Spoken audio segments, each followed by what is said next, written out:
الحمد لله الذي أنزل على عبده الكتاب ولم يجعل له عوجا وتبارك الذي جعل في السماء بروجا وجعل فيها سراجا وقمرا منيرا وأشهد أن لا إله إلا الله وحده لا شريك له وأشهد أن سيدنا ومولانا محمدا عبده ورسوله أما بعد فأعوذ بالله من الشيطان الرجيم بسم الله الرحمن الرحيم لا يستوي منكم من أنفق من قبل الفتح وقاتل أولئك أعظم درجة من الذين أنفقوا من بعد وقاتلوا وكلا وعد الله الحسنى صدق الله مولانا العظيم مولاي صل وسلم دائما أبدا على حبيبك خير الخلق كلهم. قابل احترام بزرگوں اور عزیز دوستو، ماہ رجب المرجب ہے. یہ وہ مہینہ ہے جس میں کاتب وحی خال المسلمین سیدنا حضرت امیر معاویہ رضی اللہ تعالی عنہ کی وفات ہوئی 22 تاریخ کو رجب کے مہینے کی. تو اسی نسبت سے چند باتیں عرض کرنی ہیں. پہلی بات تو یہ سمجھنے کی ہے کہ جب ہم قرآن و حدیث کا مطالعہ کرتے ہیں تو ہمیں نظر آتا ہے کہ کامیابی کے لیے اللہ تبارک و تعالیٰ کی نعمتوں کو، اللہ تبارک و تعالیٰ کی رضا کو حاصل کرنے کے لیے اور اللہ کے عذاب سے اور جہنم سے بچنے کے لیے دو باتیں ارشاد فرمائی گئی ہیں، دو شرطیں رکھی گئی ہیں. پہلی شرط ایمان یعنی عقیدہ درست ہو،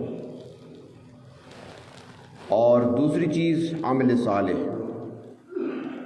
جہاں بھی قرآن پاک میں آپ دیکھیں گے آپ کو یہی ملے گا، ان الذین آمنوا وعملوا الصالحات.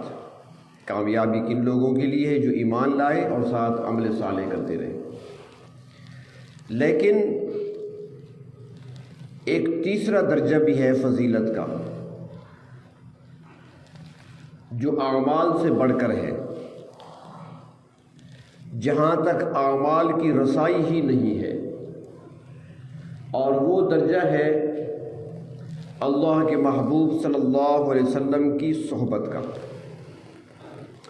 جن کو وہ مرتبہ حاصل ہوا، اللہ کے رسول صلی اللہ علیہ وسلم کی صحبت حاصل ہوئی، تو پھر ان کو وہ مرتبہ ملا کہ نہ کوئی صاحب علم ان کا مقابلہ کر سکتا ہے، نہ کوئی صاحب تقوی ان کا مقابلہ کر سکتا ہے، نہ کوئی صاحب عمل ان کا مقابلہ کر سکتا ہے. علم بھی پیچھے رہ گیا، عمل بھی پیچھے رہ گیا، تقوی بھی پیچھے رہ گیا، زہد بھی پیچھے رہ گیا، سب کچھ پیچھے رہ گیا. صحبت نبی صلی اللہ علیہ وسلم کا مقام و مرتبہ بلند ہوتا چلا گیا. صحابہ کرام رضی اللہ تعالی عنہم یہ وہ شخصیات ہیں جن کو اللہ کے محبوب صلی اللہ علیہ وسلم کی صحبت ملی ہے، آپ کی مجلس ملی ہے. ان میں سے کچھ وہ ہیں جو ابتداء میں اسلام میں داخل ہوئے، کچھ وہ ہیں جو درمیانی عرصے میں آئے، کچھ وہ ہیں جو آخر میں آئے. درجات ہیں، اس میں کوئی شک نہیں. فضیلت کے اعتبار سے ان کے اپنے درجے ہیں. مثال کے طور پر تمام صحابہ کرام میں سے فضیلت ان صحابہ کو حاصل ہے جو حدیبیہ کے مقام پر اللہ کے محبوب صلی اللہ علیہ وسلم کے ساتھ موجود تھے اور درخت کے نیچے آپ صلی اللہ علیہ وسلم کے دست اقدس پر بیعت کر رہے تھے، جن کو اللہ رب العزت نے اپنی رضا کے سرٹیفکیٹس عطا فرمائے، اور وہاں پر اللہ تعالیٰ کو ارشاد فرمانا پڑا قرآن حکیم میں کہ ید اللہ فوق ایدیہم، وہ 1400 جانثار فضیلت رکھتے ہیں باقی صحابہ پر، اور پھر ان 1400 میں سے ان 313 کو فضیلت حاصل ہے جو بدر کے دن اللہ کے محبوب صلی اللہ علیہ وسلم کے ساتھ میدان بدر میں موجود تھے، اور پھر ان 313 میں سے ان 10 صحابہ کو فضیلت حاصل ہے جن کو عشرہ مبشرہ کہا جاتا ہے، جن کو اللہ کے محبوب صلی اللہ علیہ وسلم نے دنیا میں ہی جنت کی بشارتیں اور خوشخبریاں سنائیں۔ حضرت ابو بکر، حضرت عمر، حضرت عثمان، حضرت علی، حضرت طلحہ، حضرت زبیر، حضرت عبد الرحمن ابن عوف، یہ وہ صحابہ ہیں جن کو اللہ کے محبوب صلی اللہ علیہ وسلم نے دنیا میں ہی خوشخبریاں جنت کی سنا دی، اور پھر عشرہ مبشرہ یعنی ان 10 میں سے وہ صاحب فضیلت ہیں جن کو خلفائے راشدین کہا جاتا ہے، اور پھر ان خلفائے راشدین میں سے اگر دیکھا جائے درجے کے لحاظ سے، فضیلت کے لحاظ سے، تو 2 کو فضیلت حاصل ہے جن کو شیخین کہا جاتا ہے، حضرت ابو بکر، حضرت عمر رضی اللہ تعالی عنہما، اور پھر ان 2 کا اگر موازنہ کیا جائے فضیلت کے اعتبار سے تو شرف لے جاتے ہیں جناب صدیق اکبر رضی اللہ تعالیٰ عنہ، یہ درجات ہیں۔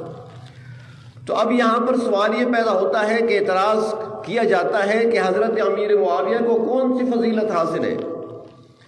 جو فضیلت ہے وہ تو حدیبیہ والوں کو ہے، وہاں پر امیر معاویہ نہیں تھے۔ اگر فضیلت صحابہ کرام کو حاصل ہے بدر والوں کو تو ان میں بھی شامل نہیں ہے۔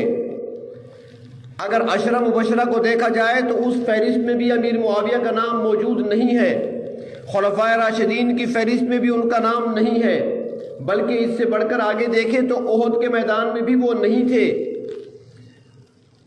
تو یہاں پر جو فیصلہ کرنا ہے ان کے بارے میں، چونکہ مقام مرتبہ بلند ہے تو لہٰذا یہ فیصلہ ہم تاریخ کی کتابوں سے نہیں کر سکتے۔ ان کا وزن اگر کرنا ہو، ان کو تولنا ہو، تو پھر اس کے لیے میزان ہمارے لیے تاریخ نہیں ہے بلکہ اللہ کا کلام اور اللہ کی کتاب قرآن مجید ہے۔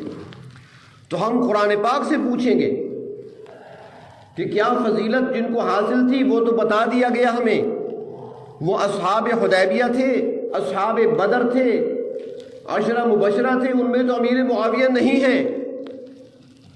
تو قرآن پاک میں اللہ تبارک و تعالیٰ فرماتے ہیں کہ تم ان چیزوں کو نہ دیکھو کہ کون کہاں تھا اور کہاں نہیں تھا، تم نے یہ دیکھنا ہے کہ نسبت کس کے ساتھ ہے۔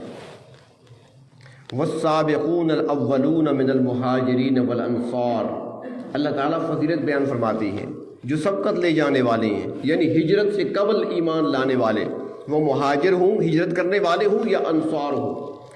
جو ہجرت انہوں نے کی ہے فتح مکہ سے پہلے، وہ لوگ صاحب فضیلت ہیں، وہ بازی لے گئے، نمبر لے گئے۔ والسابقون الاولون من المہاجرین والانصار، انصار بھی ہیں، مہاجرین بھی ہیں، فتح مکہ سے پہلے جنہوں نے ہجرت کر لی، جنہوں نے نصرت کر لی، وہ سبقت لے گئے، آگے نکل گئے۔ اللہ وہ تو آگے نکل گئے تو باقیوں کا کیا بنے گا؟ تو اللہ تبارک و تعالیٰ فرماتے ہیں والذین اتبعوہم باحسان، اور وہ جو پھر ان کے نقش قدم پہ چلتے ہوئے آئے، جو ان کے بعد آئے، اللہ جو بعد میں آئے ان کا کیا بنے گا؟ فرمایا رضی اللہ عنہم ورضوا عنہ، اللہ سب سے راضی ہے، چاہے پہلے آیا چاہے بعد میں آیا۔ اللہ نے اپنی رضا کی سند سب کو دے دی ہے، بتا دیا فضیلت ہے ان کی۔ فتح مکہ سے پہلے جو ایمان لائے، جنہوں نے اللہ کے محبوب صلی اللہ علیہ وسلم کے ساتھ جہاد کیا، جنہوں نے اللہ کے محبوب کے پیچھے نمازیں پڑھی، آپ کی مجلس میں رہے، آپ کی صحبت میں رہے، ان کو فضیلت تو حاصل ہے، وہ پہل کرنے والے ہیں۔ لیکن فرمایا کہ جو بعد میں آئے محروم وہ بھی نہیں ہے، اللہ پہلوں سے بھی راضی ہے، پچھلوں سے بھی راضی ہے، کیونکہ نسبت محبوب سے ہو گئی۔ اب دیکھیں نا جی، اصل کمال جو ہے نا وہ تو نظر کا کمال ہے نا۔ مثال کے طور پر جب سورج نکلا ہوا ہو، پر لائٹوں کی ضرورت نہیں ہوتی، بلب کی ضرورت نہیں ہوتی، روشنی کی کرنے کی ضرورت نہیں ہوتی، چراغ جلانے کی ضرورت نہیں ہوتی، سورج کی روشنی ہے، کرنیں پڑ رہی ہیں، ہر چیز ہمیں صاف نظر آ رہی ہے، ٹارچ کی ہمیں ضرورت نہیں، ہمیں راستہ بھی نظر آتا ہے، ہمیں لوگ بھی نظر آتے ہیں، سامنے بیٹھے افراد بھی نظر آتے ہیں، سب پہ نظر پڑتی ہے۔ یہ کمال ہماری آنکھوں کا نہیں ہے، ورنہ رات کو بھی تو آنکھیں یہی ہوتی ہے نا، رات کے وقت آنکھیں تو یہی ہوتی ہیں، کچھ نظر نہیں آتا۔ تو یہ کمال اس روشنی کا ہے جو آ رہی ہے، جس کی کرنیں پڑ رہی ہیں زمین پر۔ تو یہ کمال ان آنے والوں کا نہیں تھا، کمال اس آفتاب نبوت کی کرنوں کا تھا جو ان کے دلوں پر پڑ رہی تھی۔ آفتاب نبوت چمک رہا تھا، اور جو بھی آیا اس کی روشنی میں آیا اور دل پر اس کے کرنیں پڑی اس روشنی کی، تو دل منور ہو گئے، قلوب ان کے روشن ہو گئے۔ تو اللہ تبارک و تعالیٰ فرماتے ہیں فضیلت ہے ان کو جو پہلے ایمان لائے۔ یہاں پر ارشاد فرمایا سورۃ حدید میں کہ لا یستوی منکم من انفق من قبل الفتح وقاتل، ان کی برابری کوئی نہیں کر سکتا تم میں سے جو فتح مکہ سے پہلے اللہ کے راستے میں جہاد کرتے رہے اور اللہ کے راستے میں خرچ کرتے رہے۔ جنہوں نے اللہ کے راستے میں جہاد کیا، جنہوں نے اللہ کے راستے میں خرچ کیا، اپنا مال دیا، اپنی جان کو قربانی کے لیے پیش کر دیا، تو ان کا مقابلہ کون کر سکتا ہے؟ فتح مکہ سے پہلے ان کو فضیلت حاصل ہے۔ اور پھر ساتھ فرمایا کہ وہ لوگ جنہوں نے بعد میں قربانیاں دی ہیں، اپنی جانوں کے نذرانے پیش کیے، جہاد میں شریک ہوئے، پہلے نہیں تھے، احد میں نہیں تھے، بدر میں نہیں تھے، فتح مکہ کے بعد آئے ہیں، اور پھر انہوں نے آ کر خرچ کیا اللہ کے راستے میں۔ فرمایا من الذین انفقوا من بعد وقاتلوا، انہوں نے بعد میں خرچ بھی کیا اور جہاد بھی کیا ہے۔ تو اللہ تبارک و تعالیٰ فرماتے ہیں جو پہلے ہیں، جو ابتدا میں آئے تھے، فتح مکہ سے پہلے آئے تھے، اولئک اعظم درجہ، ان کا درجہ بلند ہے، بعد میں آنے والوں سے پہلوں کا درجہ بلند ہے۔ اللہ درجہ تو بلند ہے، لیکن آپ کی طرف سے فیصلہ کیا ہوگا؟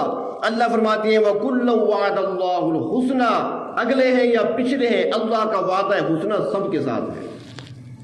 اللہ کی طرف سے رضا کا سرٹیفکیٹ بھی سب کے لیے، اللہ راضی ہوئے تو بھی سب سے، اور جو وعدہ کیا حسنہ کا، بھلائی کا، اچھائی کا، جنت کا، انعامات کا، وہ بھی سب کے لیے ہے، چاہے وہ بعد میں آئے چاہے پہلے آئے۔ تو اصل چیز وہ صحبت ہے اللہ کے محبوب صلی اللہ علیہ وسلم کی، وہ چاہے لحظہ بھر کے لیے کیوں نہ ملی ہو۔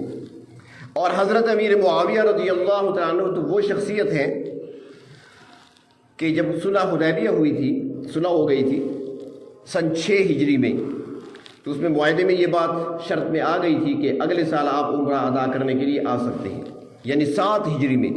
چنانچہ نبی اکرم صلی اللہ علیہ وسلم اپنے صحابہ کے ساتھ اگلے سال 7 ہجری میں عمرہ ادا کرنے کے لیے گئے، جس کو عمرہ قضا کہا جاتا ہے۔ اس موقع پر حضرت امیر معاویہ ایمان لے آتے ہیں 7 ہجری میں، لیکن اپنے ایمان کا اظہار نہیں کرتے، اپنے اسلام کا اظہار نہیں کرتے، کیونکہ ان کے جو والد ہیں ابو سفیان، وہ اس وقت تک سردار تھے مکہ کے اور مسلمانوں کے سب سے بڑے مخالفین اور حریفوں میں سے تھے۔ تو امیر معاویہ اظہار نہیں کرتے، اور پھر جب سن 8 ہجری میں جب مکہ فتح ہوتا ہے تو اس موقع پر ابو سفیان بھی ایمان لے آتے ہیں، امیر معاویہ بھی اپنے ایمان کا اظہار کر دیتے ہیں۔ اب اللہ کے محبوب صلی اللہ علیہ وسلم کو اعتماد کتنا ہے، عمرہ ادا ہو گیا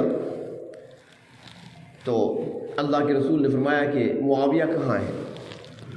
حضرت امیر معاویہ کو بلایا گیا، اللہ کے محبوب بلا رہے ہیں، فرمایا کینچی لے کر آؤ۔ وہ کینچی لے کر آئے، فرمایا میرے سر کے بال بھی کترنے ہیں اور میری مونچھیں بھی بنانی ہیں۔ اعتماد ہے نا، صحابہ تو اور موجود ہیں جو آپ کے ساتھ مدینے سے آئے ہیں، وہ بھی موجود ہیں۔ تو آپ صلی اللہ علیہ وسلم نے اپنے بال کاٹنے کے لیے امیر معاویہ کو پیش کر دیے۔ امیر معاویہ نے آپ صلی اللہ علیہ وسلم کے بال مبارک کاٹے، اور اسی موقع پر حضرت امیر معاویہ نے آپ صلی اللہ علیہ وسلم کے کچھ بال اپنے پاس رکھ لیے، اور آپ صلی اللہ علیہ وسلم کے کچھ ناخن بھی وہاں پر انہوں نے تراشے، اور وہ ناخنوں کے تراشے بھی اپنے پاس رکھ لیے۔ اور اسی موقع پر اللہ کے محبوب صلی اللہ علیہ وسلم نے خوش ہوتے ہوئے اپنا کرتا بھی انعام سمجھ لیں امیر معاویہ کو عطا فرمایا، انہوں نے وہ بھی رکھ لیا۔ جب حضرت امیر معاویہ کا وفات کا وقت آیا تو وفات سے پہلے وصیت فرمائی کہ میرے پاس یہ کرتا مبارک بھی ابھی تک محفوظ ہے، آپ صلی اللہ علیہ وسلم کے بال مبارک بھی محفوظ ہیں، آپ صلی اللہ علیہ وسلم کے ناخن مبارک بھی محفوظ ہیں، لہٰذا جب میری موت واقع ہو جائے، جب مجھے کفن پہنانے لگنا تو مجھے کفن اس مبارک کرتے میں دینا، اور جب مجھے قبر میں رکھ دینا تو یہ مبارک ناخن اور بال مبارک میری آنکھوں پہ رکھ دینا۔ یہ محبت ہے نا جی، محبت کا اظہار ہو رہا ہے۔ ایک مرتبہ اللہ کے محبوب صلی اللہ علیہ وسلم گھر تشریف لائے، امیر معاویہ کی بہن ہے ام حبیبہ رضی اللہ تعالی عنہا، یہ حرم محترم میں ہیں، امت کی ماں ہیں، نبی اکرم صلی اللہ علیہ وسلم کی زوجہ محترمہ ہیں، امیر معاویہ کی بہن ہیں، تو اس نسبت سے رشتے میں امیر معاویہ نبی اکرم صلی اللہ علیہ وسلم کے سالے لگتے ہیں۔ آپ صلی اللہ علیہ وسلم گھر تشریف لائے، دیکھا کہ دونوں بہن بھائی آپس میں بیٹھی ہیں اور بڑے مسکرا کر ہنسی مذاق میں باتیں کر رہے ہیں۔ بہن بھائی ہیں، ام حبیبہ ہیں، امیر معاویہ ہیں، محبت سے باتیں ہو رہی ہیں، دونوں ہنس رہے ہیں۔ اللہ کے رسول صلی اللہ علیہ وسلم یوں ہی تشریف لائے، آپ نے فرمایا ام حبیبہ تجھے اپنے بھائی سے کتنی محبت ہے؟ عرض کرتی ہیں آقا ایک بہن کو جتنی محبت ہونی چاہیے مجھے بھی تو ہے نا، میرا بھی تو سگا بھائی ہے، مجھے بھی اس سے محبت ہے۔ اللہ کے نبی نے فرمایا اس موقع پر ام حبیبہ جتنی محبت اپنے بھائی سے تمہیں ہے اس سے بڑھ کر محبت مجھ محمد کو ہے۔ اللہ کے رسول صلی اللہ علیہ وسلم محبت کا اظہار فرماتے ہیں، جتنی محبت جتنا پیار تمہیں اپنے بھائی سے اس سے بڑھ کر مجھے ہے۔ اور ایک حدیث شریف میں آتا ہے کہ نبی اکرم صلی اللہ علیہ وسلم سواری پر تشریف لے جا رہے تھے، اسی سواری پر پیچھے امیر معاویہ بیٹھے تھے، تو حضرت امیر معاویہ کا سینہ جو تھا اللہ کے محبوب صلی اللہ علیہ وسلم کی پشت مبارک کے ساتھ لگ رہا تھا، مس کر رہا تھا، چھو رہا تھا۔ اللہ کے رسول نے فرمایا امیر معاویہ تیرے جسم کا کون سا حصہ میرے جسم کے ساتھ لگ رہا ہے؟ عرض کیا کہ میرا سینہ۔ آپ نے پیچھے ہاتھ کر کے اس کے سینے پہ ہاتھ رکھا اور فرمایا میرے پروردگار اس سینے کو علم سے بھر دے، اس سینے کو علم سے بھر دے جو سینہ میری پشت سے لگ رہا ہے۔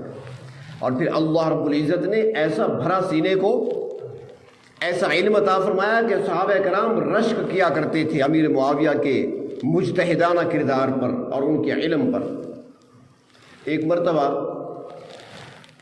کسی عیسائی پادری نے کچھ سوال بھیجے، اس نے کہا کہ مجھے چند سوالوں کے جواب چاہیے، تو امیر معاویہ کے پاس تحریر پہنچی کہ سوال لکھے ہوئے جی جواب چاہیے۔ فرمایا کیا سوال ہے، پڑھو ذرا۔ تو انہوں نے سوال پڑھا، پہلا سوال تھا اس عیسائی کی طرف سے کہ بتائیے ایسی چیز جو زمین پر تو موجود ہے مگر وہ زمین کی ہے نہیں، آئی جنت سے ہے۔ موجود زمین پر ہے لیکن وہ زمین کی چیز ہے نہیں، آئی جنت سے ہے، بتاؤ کیا ہے؟ امیر معاویہ مسکرائے، فرمایا اس چیز کے بارے میں پوچھتے ہو جس کو ساری عمر ہم چومتے رہے ہیں، وہ حجر اسود ہے۔ حجر اسود ہے زمین پر، ہے پتھر لیکن آیا جنت سے ہے۔ دوسرا سوال کیا ہے؟ دوسرا سوال لکھا ہوا تھا، پڑھ کر سنایا گیا امیر معاویہ کو کہ سوال لکھا ہوا ہے کہ ایسا پانی بتا سکتے ہو کیا دنیا میں ایسا پانی بھی ہے جو نہ زمین سے نکلا ہو نہ آسمان سے برسا ہو؟ ایسا پانی جو زمین سے نہ نکلا ہو اور نہ ہی آسمان سے برسا ہو، اور ہو پانی لوگوں نے پیا بھی ہو۔ امیر معاویہ نے فرمایا کہ لکھ دو جواب کہ تم نے وہ پانی نہیں دیکھا ہوگا، ہم نے دیکھا ہے، تم نے وہ پانی نہیں پیا ہوگا، ہم نے پیا ہے۔ اللہ کے محبوب صلی اللہ علیہ وسلم سفر میں جا رہے ہیں، جہاد کا سفر ہے، پانی ختم ہو گیا، لشکر والے پیاسے تھے، عرض کیا یا رسول اللہ صلی اللہ علیہ وسلم پانی نہیں رہا پینے کا۔ آپ نے فرمایا کچھ تھوڑا سا ہے تو لے آؤ۔ پانی اکٹھا کیا گیا، ایک برتن میں تھوڑا سا پانی لایا گیا کہ سارا بس یہی پانی ہے۔ آپ نے اپنا ہاتھ مبارک رکھا اس پانی میں تو انگلیوں سے پانی کے چشمے ابلنے لگے، برتن بھرا جانے لگا۔ سارے صحابہ کرام نے خوب سیر ہو کر پیا، اپنے برتن بھی بھر لیے۔ یہ وہ پانی ہے نہ آسمان سے آیا ہے نہ زمین سے نکلا ہے، اللہ کے محبوب صلی اللہ علیہ وسلم کے وجود اثر سے نکلا ہے۔ فرمایا اس کے علاوہ کون سا سوال ہے؟ اس نے کہا اور سوال لکھا ہے کہ ایسی چیزیں بتاؤ جو نہ ماں کے پیٹ سے پیدا ہوئی ہوں اور نہ باپ کی پشت کے ساتھ ان کا کوئی تعلق ہو، نہ باپ کی پشت سے نہ ماں کے پیٹ سے پیدا ہوئی ہوں، اور زمین پر انہوں نے حرکت بھی کی ہو، سانس بھی لیا ہو۔ حضرت امیر معاویہ نے فرمایا کہ لکھو جواب۔ حضرت آدم علیہ السلام زمین پر چلتے پھرتے رہے، سانس بھی لیتے رہے، زندہ رہے زمین پر، نہ ماں سے پیدا ہوئے ہیں نہ باپ کی پشت سے آئے ہیں۔ 5 سوال کیے تھے، 5 چیزیں پوچھی تھی اس نے۔ فرمایا کہ دوسرا لکھو حضرت حوا رضی اللہ عنہا، ان کا لکھو کہ اپنے ماں کے پیٹ سے بھی نہیں آئیں، باپ کے پشت سے بھی نہیں آئیں، آدم علیہ السلام کی پسلی سے پیدا ہوئی ہے۔ اس نے کہا تیسرا کیا لکھوں؟ فرمایا کہ تیسرا لکھو حضرت موسیٰ علیہ السلام کا عصا، وہ ڈنڈا جو ہاتھ میں ہوتا تھا۔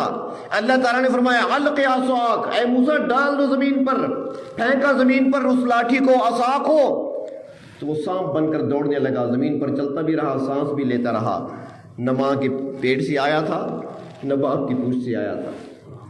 فرمایا چوتھی چیز، فرمایا وہ بھی لکھ لو کہ حضرت ابراہیم علیہ السلام بیٹھے ہیں، حضرت اسماعیل علیہ السلام کے گلے پر چھری رکھے ہوئے، قربان کرنا چاہتے ہیں، جبریل امین جنت سے مینڈھا لے کر آئے۔ ابراہیم آپ نے خواب کو سچ کر دکھایا، آپ نے تعبیر کر لی حکم کی، بس اب کافی ہے، اب اس کو ذبح کرنا ہے۔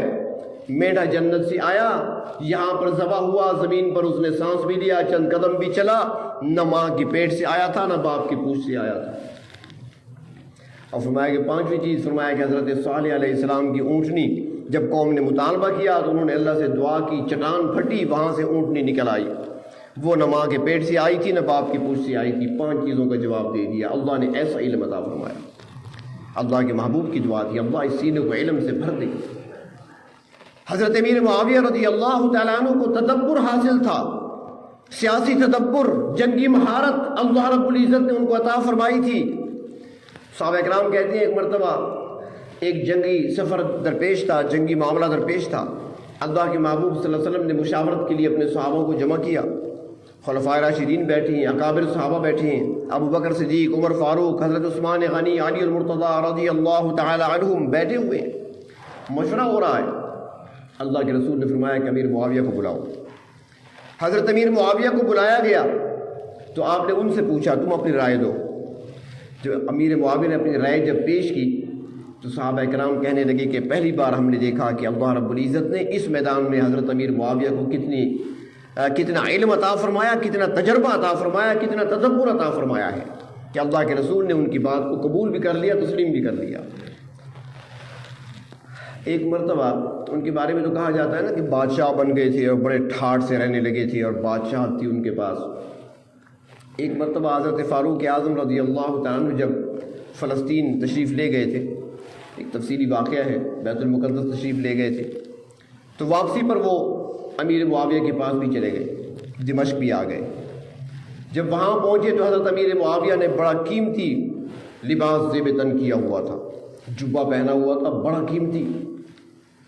حضرت فاروق اعظم نے دیکھا تو حیران ہوئے، امیر معاویہ سے کہنے لگے معاویہ تم گورنر ہو اور میں کئی گورنروں کو معزول کر چکا ہوں، اس بات پر کئی گورنروں کو میں معزول کر چکا ہوں، ہمارے ہاں سادگی چاہیے، یہ تم نے کون سا لباس پہن رکھا ہے، یہ شاہانہ لباس، شاہانہ ٹھاٹ باٹ ایسا کیوں ہے؟ حضرت امیر معاویہ کو گورنر شام کا حضرت فاروق اعظم نے بنایا تھا۔ پہلے ابو سفیان کے بیٹے یزید جو کہ امیر معاویہ کے بھائی تھے بڑے، حضرت ابو بکر صدیق رضی اللہ تعالیٰ عنہ کے دور میں ان کو شام کا گورنر بنایا گیا تھا۔ حضرت فاروق اعظم کے دور میں یزید بن ابی سفیان کی وفات ہو گئی تو حضرت فاروق اعظم رضی اللہ تعالیٰ عنہ نے حضرت امیر معاویہ کو یعنی ان کی جگہ ان کے بھائی کو گورنر بنایا۔ تو سب سے پہلا جو اعتراض کیا تھا وہ کسی اور نے نہیں کیا تھا، سب سے پہلا اعتراض ابو سفیان نے خود کیا تھا۔ جب حضرت فاروق اعظم رضی اللہ تعالیٰ عنہ فاتح خانی کے لیے، یزید بن ابی سفیان کی فاتح خانی کے لیے ابو سفیان کے پاس گئے تو ابو سفیان نے کہا امیر المومنین سنا ہے کہ میرا بیٹا یزید تو فوت ہو گیا، سنا ہے کہ اس کی جگہ آپ نے میرے دوسرے بیٹے امیر معاویہ کو گورنر بنا دیا وہاں کا، کیا یہ گورنرشپ میرے گھرانے میں چلے گی؟ ایک بیٹا چلا گیا اس کے بعد اس کو بنا دیا، کسی اور کو بنا دیتے۔ حضرت فاروق اعظم فرمانے لگے ابو سفیان سلطنت اور حکومت اور خلافت تو ہم نے چلانی ہے، یہ ہم سمجھتے ہیں اور جانتے ہیں کہ کون سا پرزہ کہاں پہ فٹ ہوتا ہے۔ وہ صلاحیتیں جو امیر معاویہ میں ہیں کسی اور میں نظر نہیں آ رہی، اور ان صلاحیتوں کو دیکھ کر ہی میں نے گورنر بنایا ان کو شام کا، اور پھر دنیا نے دیکھا کہ فاروق اعظم کا انتخاب غلط نہیں تھا۔ چنانچہ فاروق اعظم نے ہی ان کو گورنر بنایا تھا، انتخاب بھی فاروق اعظم کا تھا۔ تو اس لباس میں دیکھ کر حضرت فاروق اعظم نے فوراً فرمایا کہ کیسا لباس تم نے پہنا ہوا ہے؟ امیر معاویہ کا سر جھک گیا اور انہوں نے وہ لباس اتار دیا، وہ جبہ جو پہنے ہوئے تھے نا وہ اتار دیا، اتار کر فرمایا امیر المومنین ذرا دیکھیے میرے تو لباس وہی ٹاکیوں والے کپڑے ہیں، وہی کھدر کا ٹاکی لگا ہوا لباس ہے، یہ تو میں نے اوپر پہن رکھا ہے، اور اس لیے کہ رومی سلطنت ہمارے قریب ہے، سپر پاور ہے، اور ان کے وفد آتے رہتے ہیں اکثر میرے پاس، مناظرے بھی ہوتے ہیں، گفتگو بھی ہوتی ہے، بحث مباحثہ بھی ہوتا ہے، ان کے وفود آتے ہیں، ان پر روب ڈالنے کے لیے، کفار پر روب اپنا قائم رکھنے کے لیے میں اوپر سے پہن لیتا ہوں، اندر سے میرا لباس وہی ہے جس میں ٹاکیاں لگی ہوئی ہیں۔ تو ان کے اندر زہد اسی طرح تھا، ان کی بادشاہت ظاہراً جو نظر آتی تھی وہ ایسی نہیں تھی، اور وجہ کیا تھی کہ وہ اللہ کے محبوب کے صحابی تھے، اور اللہ کے محبوب صلی اللہ علیہ وسلم نے جن کی تربیت فرما دی تو وہ تربیت ہی ایسی تھی کہ وہ غلط راستے پر چل ہی نہیں سکتے تھے۔ وہ ہمارے استاد محترم فرمایا کرتے تھے کہ صحابہ کرام جو ہے نا یہ معصوم نہیں ہے، معصوم نہیں ہے بلکہ محفوظ ہے، معصوم نہیں ہے محفوظ ہے۔ معصوم کسے کہتے ہیں؟ معصوم نبی معصوم ہوا کرتے ہیں، 1,24,000 انبیاء علیہ السلام سارے کے سارے معصوم ہیں، انبیاء کے علاوہ معصوم کوئی نہیں ہو سکتا، سارے نبی معصوم ہیں۔ تو فرمایا کرتے تھے کہ معصوم کسے کہتے ہیں؟ فرمایا معصوم وہ ہوتا ہے جو گناہ کر ہی نہ سکے، جو گناہ کر ہی نہ سکے اس کو معصوم کہتے ہیں۔ کہ چھوٹا بچہ دودھ پیتا ہے اس کو معصوم کہتے ہیں نا، کہ معصوم سا بچہ ہے، وہ گناہ نہیں کر سکتا نا، تو جو گناہ کر ہی نہ سکے اس کو معصوم کہتے ہیں۔ نبی گناہ نہیں کر سکتے، ہر وقت مشاہدہ حق رہتا ہے ان کو، وہ کیسے کر سکتے ہیں؟ اور فرماتے ہیں کہ محفوظ وہ ہوتا ہے کہ جو گناہ کر سکے پر کرے نہیں، گناہ کر سکے کر سکتا ہے وہ، لیکن وہ کرتا نہیں ہے۔ اور کیوں نہیں کرتا؟ کہ اللہ کے محبوب صلی اللہ علیہ وسلم کی نسبت اسے حاصل ہے، اور اس نسبت کی برکت ہے۔ اور پھر ایک مرتبہ فرمانے لگے کہ صدیق کسے کہتے ہیں؟ لوگ تو کہتے ہیں نا صدیق کے معنی سچا، سب سے بڑا سچا اس کو صدیق کہتے ہیں۔ فرمانے لگے کہ صدیق اسے کہتے ہیں کہ جو جھوٹ بولنا چاہے بھی تو نہ بول سکے، جھوٹ بولنا چاہے بھی تو نہ بول سکے، وہ صدیق ہے۔ تو بہر طور صحابہ کرام محفوظ ہیں، اور یہ محفوظیت کیوں ملی ہے؟ کہ اللہ کے محبوب صلی اللہ علیہ وسلم کی جب نظر پڑی ان پر، جب نگاہ پڑی، جب توجہ ہوئی ان کے قلوب کی طرف، تو وہ ایسی کرنیں اندر قلوب پہ پڑیں۔ آج کل تو سمجھنا آسان ہے، پتہ نہیں لوگوں کو آج بھی سمجھ نہیں آتی بہت ساری باتوں کی۔ ایک ساتھی مجھے کہنے لگے کہ میں دور جا رہا ہوں، کوئی ایسا طریقہ بتا دیں کہ میرے گھر والی حفاظت سے رہیں۔ تو میں نے اسے کہا جہاں بھی آپ جا رہے ہیں سفر پر تو روزانہ صبح و شام اپنے وظائف پڑھتے ہیں، تو اپنے آپ پہ بھی دم کر لیا کریں، جس طرح کہ حدیث شریف میں آتا ہے ہاتھوں پہ دم کر کے جسم پہ ہاتھ پھیریں، اور جس طرف آپ کا گھر ہے وہاں پھونک مار دیا کریں۔ تو کہنے لگا، ہنسنے لگا، یہ دنیا دار طبقہ جو ہوتا ہے ان کو یہ باتیں سمجھ نہیں آتی، تو ہنسنے لگا کہ میں بیٹھا ہوں لاہور میں پھونک ماروں گا ڈی اے خان کی طرف، وہاں میرے گھر تک کیسے پہنچے گی؟ میں نے کہا یار آج کل تو آسان ہو گیا۔ میں نے کہا چند دن پہلے کی بات ہے کہ ایک ساتھی نے مجھے بلایا، تو میں نے کہا کیسے آؤں گا، پتہ پوچھا، اس نے مجھے لوکیشن بھیج دی، اسی لوکیشن پر چلتے چلتے اس کے گھر کے دروازے پہ جا پہنچا۔ تو آج انسان کی بنائی ہوئی لوکیشن پر تو میں اس کے گھر پہ پہنچ گیا، تصور کرتے ہوئے دیکھتے ہوئے اس کے دروازے تک جا پہنچا۔ اور جو آپ اللہ کے سپرد کر رہی ہیں پڑھنے کے بعد کہ اللہ تعالیٰ آپ کے گھر کے افراد تک نہیں پہنچا سکتے، وہ بھی ایسے ہی پہنچے گا جس کا آپ نے تصور کیا ہے۔ تو آج تو آسان ہے سمجھنا ہمارے لیے، پہلے لوگوں کو سمجھ نہیں آتی تھی، اور ان کا ایمان بالغیب تھا، ان کا ایمان ہم سے زیادہ مضبوط تھا۔ اب دیکھیں اللہ کے محبوب صلی اللہ علیہ وسلم کی نظر مبارک پڑی، اور نظر کیسے پڑی؟ اندر ان کا صاف کیسے ہوا؟ آج سمجھنا آسان ہے. یہ ایکس رے مشین تو سب نے دیکھی ہے نا، اور امید ہے تقریباً سب نے اپنا ایکس رے تو کرایا ہوگا. کسی نے ٹانگ کا، کسی نے بازو کا، کسی نے گردوں کا، کسی نے دل کا، کسی نے پسلیوں کا. چوٹیں لگتی ہیں، ایکس رے کراتے ہیں. ایکس رے میں کیا ہوتا ہے؟ ایک شعاع ہوتی ہے جو ہڈیاں پار کر کے جاتی ہے. ہڈیوں گوشت سے پار جا کر وہ جو مقصود ہوتا ہے اس کی تصویر آپ کو دکھا دیتی ہے کہ اندر چوٹ ہے، اندر کیا لگا ہے، کون سا نشان نظر آ رہا ہے، زخم نظر آ رہا ہے یا نہیں نظر آ رہا، اندر کون سی خرابی نظر آتی ہے. تو آج کی ایکس رے مشین کی شعاع اندر آپ کے قلوب تک، دل تک، رگوں تک پہنچ سکتی ہے. تو میرے آقا کی جب نظر پڑی تو کیا وہ شعاع، وہ کرن ان کے قلوب تک نہیں پہنچی؟ اور جب وہ کرن قلوب تک پہنچی ہے تو اس نے جا کر اندر دلوں کو ایسا پاک کر دیا کہ پروردگار عالم نے فرما دیا رضی اللہ عنہم ورضوا عنہ، میں ان سے راضی ہو گیا ہوں. اور پھر اللہ تعالیٰ نے اس لیے فرمایا نا دوسرے مقام پر کہ اولئک الذین امتحن اللہ قلوبہم للتقوی. اللہ تبارک و تعالیٰ نے پھر ان کے دلوں کا امتحان لیا. اعمال کا امتحان نہیں لیا گیا. یاد رکھیں، میں نے پہلے عرض کیا تھا نا کہ صحبت نبی ایسا بلند مقام ہے کہ عمل پیچھے رہ گئے، سارے عمل پیچھے رہ گئے. یہ مقام علم کے ذریعے حاصل نہیں ہو سکتا. اگر یہ مقام علم کے ذریعے حاصل ہو سکتا تو پھر ابو حنیفہ، امام مالک، احمد ابن حنبل پھر صحابی ہوتے. اگر یہ مقام زہد اور تقوی کے ذریعے سے حاصل ہو سکتا تو جنید بغدادی اور بایزید بستامی بھی آج صحابہ کی لسٹ میں نظر آتے. لیکن یہ مقام نہ زہد سے ملتا ہے، نہ تقوی سے ملتا ہے، نہ علم سے ملتا ہے، نہ عمل سے ملتا ہے. یہ وہ مقام ہے جن خوش قسمتوں کو اللہ نے چاہا ان کو عطا کر دیا. تو اللہ کے محبوب کی صحبت جن کو ملی، اللہ کے محبوب نے اپنی نبوت والی وہ کرنیں جب ان کے قلوب پہ ڈالی تو ان کے قلوب کو اتنا پاک اور صاف کر دیا کہ رب تعالیٰ نے فرمایا کہ ہم نے پھر ان کے دلوں کا امتحان لیا. ہم نے ان کے دلوں کو دیکھا. تو اللہ جب امتحان لیا گیا تو ہر امتحان کا رزلٹ بھی تو ہوتا ہے، ہر امتحان کا نتیجہ بھی تو ہوتا ہے. اللہ پھر نتیجہ کیا نکلا، کتنے کامیاب ہوئے، کس حد تک کامیاب ہوئے. تو اللہ تبارک و تعالیٰ نے خود یہ اعلان فرمایا کہ اولئک هم الفائزون، سارے کے سارے کامیاب ہو گئے، وہ سارے کے سارے پاس ہو گئے. سب کے دلوں کا اور قلوب کا تصفیہ بھی ہو چکا تھا، تزکیہ بھی ہو چکا تھا. ان کے دل پاک تھے اور تقوی سے بھرے ہوئے تھے.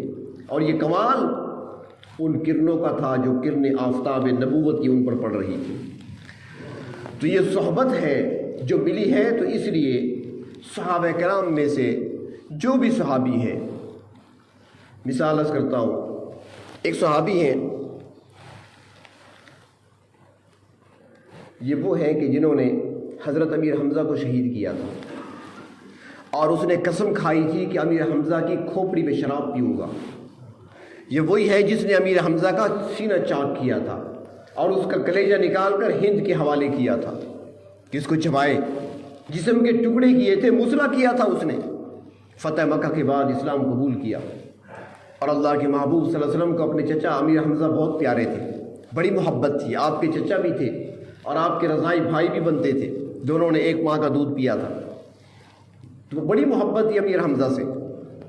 لیکن جب ان کا قاتل، اور قاتل بھی کیسا جس نے جسم کے ٹکڑے کر دیے تھے، وہ جب سامنے آیا، کلمہ پڑھا اور کلمہ پڑھنے کے بعد آپ کی خدمت میں آتا تو آپ صلی اللہ علیہ وسلم کو ایک مرتبہ کہنا پڑا کہ اے وحشی، میرے سامنے نہ بیٹھا کرو، ذرا سائڈ پہ بیٹھا کرو.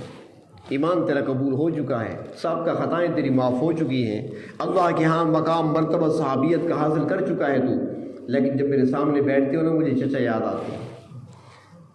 میرے چچا مجھے یاد آتے ہیں، لہذا میرے سامنے نہ بیٹھا کرو. لیکن یہاں پر اب دیکھیں کہ اتنا بڑا ظلم کرنے والا بھی جب اسلام قبول کر لیتا ہے، اللہ کے محبوب کی مجلس میں آتا ہے ایمان کی حالت میں، تو ان کو بھی مقام صحابیت کا حاصل ہوا. اب ان کے مقام کا مقابلہ بھی نہ بایزید بستامی کر سکتا ہے، نہ امام اعظم ابو حنیفہ کر سکتا ہے. وہ مقام ان کو بھی حاصل ہو گیا. تو صحابیت ایک مقام ہے، ایک مرتبہ ہے، اللہ رب العزت نے عطا فرمایا. اور دوسری بات یہ بھی ہے کہ اللہ تبارک و تعالیٰ نے خود چنا ہے اپنے محبوب کے لیے ان کے صحابہ کو. مقام صحابیت ایسے نہیں ملا کہ جو آیا اس کو مل گیا، جس نے پا لیا. نہیں، یہ دنیا کا دستور ہے نا، پہلے آئیے پہلے پائیے. یہاں پر یہ نہیں تھا. اللہ کے محبوب فرماتے ہیں کہ ان اللہ اختارنی، نبوت کے لیے، ختم نبوت کے لیے، رسالت کے لیے میرے اللہ نے مجھے چنا ہے۔ اور پھر مجھے چننے کے بعد، میرا انتخاب کرنے کے بعد فرمایا وختار علی اصحابی، اور میرے لیے میرے صحابہ کو بھی اللہ نے چنا ہے۔ انتخاب اللہ نے خود فرمایا، جس کو چاہا، کسی کو یمن سے چن لیا، کسی کو مکہ سے چن لیا، کسی کو کسی اور قبیلے سے، کسی کو فارس سے، اور کسی کو عجم سے، کسی کو عرب سے، جس کو اللہ نے چاہا چن کر اپنے محبوب کی خدمت میں پیش کر دیا۔ اور پھر جب اللہ کے رسول کی خدمت میں آئے اور آپ صلی اللہ علیہ وسلم کی جب نظر پڑی ان پر، آفتاب نبوت کی کرنیں پڑی ان کے قلوب پر، تو ان کے قلوب چمک اٹھے اور ایسے چمکے کہ پھر وہ سارے کے سارے ستارے بنے۔ اللہ کے محبوب نے فرمایا کہ میرا ہر صحابی ستارے کی مانند ہے۔ اگر نجات چاہتے ہو کسی کا دامن تھام لو، جس کا دامن تھامو گے تمہیں منزل مقصود تک پہنچا دے گا۔ اور روز قیامت بھی ان کا مقام اور مرتبہ ایسا ہی ہوگا۔ علماء نے لکھا ہے، کئی مرتبہ میں عرض کر چکا ہوں، فرماتے ہیں کہ نور الحسن شاہ صاحب بخاری رحمۃ اللہ علیہ فرمایا کرتے تھے، وہ فرماتے تھے کہ معیت رسول اور صحابیت رسول، صحبت رسول، اس مقام کو فرمایا کہ سمجھو کہ قیامت کا دن ہوگا، ہمارے اعمال تولے جائیں گے، وزن کیا جائے گا، نمازوں کو تولا جائے گا، روزے تلیں گے، نیکیاں تلیں گی، ہماری صدقہ خیرات کو تولا جائے گا۔ تو فرمایا جب صحابہ کرام کی باری آئے گی نا، تو سب سے پہلے ان کے معیت رسول کو تولا جائے گا، ان کے مقام اور مرتبہ یعنی صحابیت کو تولا جائے گا، اللہ کے محبوب کی جو صحبت ملی ہے اس کو تولا جائے گا۔ فرمایا کہ معیت رسول اور صحبت رسول کو جب ترازو میں رکھا جائے گا، اس کا اتنا وزن نکلے گا کہ ان کی نماز، روزے اور نیکیوں کے تولنے کی ضرورت ہی پیش نہیں آئے گی۔ تو اتنا وزنی ہے صحبت پیغمبر صلی اللہ علیہ وسلم۔ تو اس لیے حضرت امیر معاویہ رضی اللہ تعالیٰ عنہ، جنہوں نے تقریباً 20 سال تک گورنری کا دور گزارا ہے اور 20 سال سے زیادہ عرصہ تک وہ 66 لاکھ مربع میل کے حکمران رہے ہیں، جنہوں نے ہمیشہ روم کے ناک میں دم کر کے رکھا اور کفر کے لیے ہمیشہ وہ ڈٹے رہے تھے۔ تو ان کی وفات اسی مہینے رجب کی 22 تاریخ کو ہوئی ہے۔